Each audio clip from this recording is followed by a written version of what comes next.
Alhamdulillah, wassalatu wassalamu ala rasulillah, ma ba assalamu alaikum wa rahmatullahi. Sunana Abdulrazak Bashir. Kamar yadda lokaci bayan lokaci mukan dauki wani abu a cikin bidiyo haka wanda muke gabatar da wani abu wanda ya samu. Wannan karan ina so ne, wani hadisi ya dauki hankali na wanda nake so in magana da shi. Hadisi yana magana akan ikhlasi, yin abu dan Allah, wanda Imam Bukhari ya rawaito shi, Imam Muslim ya rawaito shi daga Jundub. Yake cewa qala Rasulullah sallallahu alaihi wasallam man yusammi Allah bihi wa man yura'i Allah bihi. Wanda duk yake aiki, wanda duk wani abu da ake yi dan Allah, dan mutane su ji shi, to yusammi Allah bihi, Allah zai sa a ji shi dan. Wa man yura'i Allah bihi, haka kuma duk wanda ya aikata wani aiki dan mutane su gan shi, to yura'i Allah bihi, Allah zai sa a gan shi, dan.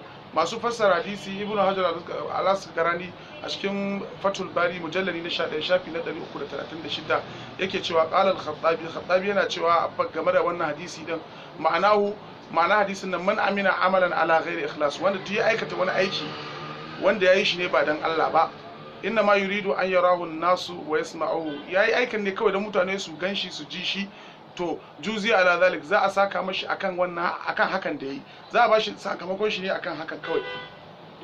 Bi an yushahirahu Allah wa yafdahu, ta yadda Allah zai sa yayi shahara, sannan kuma Allah ya kunyatar da shi.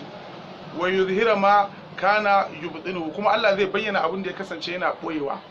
Kila a wani fassara kuma ta wannan hadisin aka ce man qashara bi amalihi al-jaha wal manzila inda nas, wanda diye yayi nufin ya samu matsayi ne da daraja a wajen mutane, walam yurid bihi wajha Allah, bai aikata aikin don Allah ba, fa inna Allah yaj'aluhu hadithan inda an-nas alladhina arada nail al-manzila indahum, Allah zai sa ya zama to me, ya kasance ana ta magana shi a cikin mutanen nan da yake so ya samu matsayi a cikin su. Wala thawaba lahu fil akhirah, kuma ba zai samu sakamako a ranar tashar kiyama. Kun ga kenan yin aiki dan Allah yana da matukar amfani. In mutum ya aiki ba, musamman ayyukan addini da suka shafi yin wani abu da ya shafi mutum, za a ji shi ko kuma za a gan shi, wanda abubuwa ne da ake yi dan Allah. In mutum ya yi su ba dan Allah ba, to kun ga halin da zai kasance, kamar da Annabi sallallahu alaihi wasallam yake faɗa. Haka kuma akwai wani hadisi wanda yake cikin Sahih al-Jami', wanda Annabi sallallahu alaihi wasallam yake cewa inna khawfa ma akhafu alaikum ash-shirku al-asghar, mafi girma abin da, mafi tsoro abin da nake ji muku tsoro shine karamar shirka. Sahabbai suka tambaye shi game da karamin shirka, yace arriya, ita ce arriya. Yaqulu Allah tabaaraka wa ta'ala yawma tujazal ibadu bi a'malihim, ranar tashin alkiyama, ranar da za a saka wa bayi da ayyukan su, Allah mulki sarki zai ce me, idhabu ila alladhina kuntum tura'una bi a'malikum fid dunya, ku tafi zuwa wajen waɗanda kuke ayyukan ku don su gani a duniya, fanzuru hal tajiduna indahum jazaa'a, ku duba ga za ku samu sakamako a wajen su. Kun ga mutum ba zai samu sakamako. Kun ga wannan hadisi yana da alaka da wancan hadisi. Kenan in mutum yana aikata aiki, duk girman aiki, in dai ba dan Allah yake yin shi ba, to ba zai samu sakamako wajen Allah ba. Idan kuma dan Allah yake yin shi, Allah zai ba shi sakamako. Saboda wannan nasiha ce gani da kuma ku da kuke kallo, cewa duk lokacin da za mu aikata aiki wanda yake don Allah ne.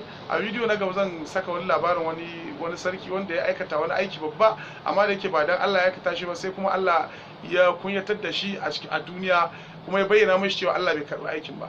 Saboda haka Allah ya taimake mu, ya ba mu ikon yi ikhlasi, ya sa duk aikin da za mu yi muna yi ne don Allah, ya kuma kare mu daga shedan wanda ke zo ya sa mutane shakku da waswasi akan yin aiki wanda ba don Allah ba. Allah ya kare mu. Assalamu alaikum wa rahmatullahi wa barakatuh.